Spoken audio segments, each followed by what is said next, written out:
మానంటే మానకపోతుండే. వీళ్ళకి ఇట్లా కాదని ఏం చేసినా నేను నాకు అనుకూలంగా కొన్ని పిక్స్ దొరికినాయి. ఆ కుక్క పిక్స్ మీద ఎడిట్ చేసి పెట్టేసి వాళ్ళకి గ్రూప్లో పోస్ట్ చేసిన తర్వాత వాళ్ళు ఇట్లా పోస్ట్ చేసిన తర్వాత ఇట్లా అవుతుందని అనుకోలే. ఇక నిజమే సార్ నేనే చేసిన, అట్లా కావాలని చేయలేదు. అది నాకు ఆ పిక్స్ అయితే గ్రూప్లో వచ్చాయి సార్, 2-3 సార్లు వచ్చాయి ఆ పిక్స్. అయితే ఇట్లా పోస్ట్ చేసిన అనేది నాకు అనుకూలంగా దొరికిందని నేను అట్లా క్రియేట్ చేసి చాలా మంచిగా ఉంటుంది సార్ బిర్యానీ. శ్రీకాంత్ అనే గ్రూప్ తెలియదు సార్.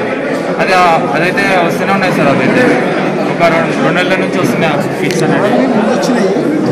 దాని తర్వాత ఇక నాకు అనుకూలంగా వచ్చినాయని నేను అట్లా పిక్ చేసి అట్లా క్రియేట్ చేసి పంపించాను గ్రూప్లో. అది ఇంత పెద్దగా అవుతుందని నేను ఎక్స్పెక్ట్ చేయలేదు.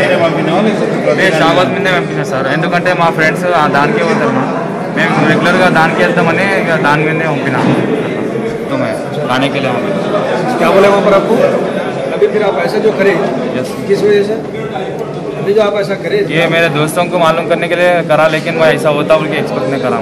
इतना बड़ा कोई आपको बोले कि कोई दूसरे होटल वाले ये करो? नहीं सर, वैसा नहीं बोले। ठीक है, ऐसा चंद्रमोहन।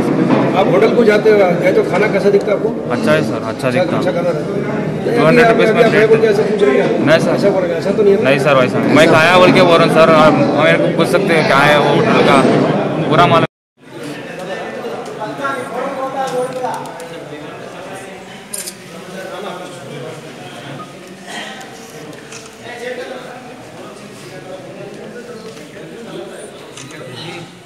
ఈ నెల 14వ తారీఖు 2016 నాడు సైబర్ క్రైమ్ పోలీస్ స్టేషన్కి మన మొహమ్మద్ రబ్బానీ అని ఈ proprietor shock house hotel Rayadurgam అతను కంప్లైంట్ ఇవ్వడం జరిగింది.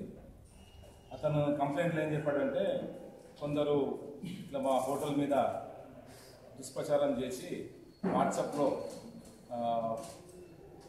సర్వ్ చేసే ఫుడ్లో కల్తీ చేసి అందులో కుక్క మాంసం కలిపి అమ్ముతున్నారని మా హోటల్ మీద దుష్ప్రచారం చేశారు.